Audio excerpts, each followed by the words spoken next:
I'm Kellsey Trimble with Grit Magazine, and today we're going to make some cultured butter in this Lehman's hand crank butter churn. In here I've got about 4 pints of heavy cream that's been cultured, and this will take anywhere between 30 and 45 minutes. So I'm going to go ahead and get cranking. While you're cranking, you're going to want to watch for 3 stages. The whip stage, which will happen within a few minutes of you cranking. The stiff whip stage, which will begin to happen right before the butter and the buttermilk separate.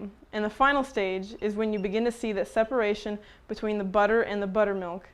You'll begin to see large lumps, and when you see these, you'll want to keep cranking for 15 to 20 more minutes. You can tell you're done when the butter has clearly separated from the buttermilk.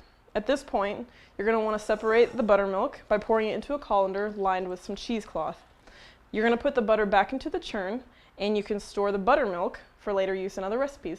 Once you have your butter in your churn, you're going to pour ice water into the churn equal to the amount of buttermilk that you poured off. This is necessary so that you wash any residual buttermilk off of the butter so that it doesn't spoil it.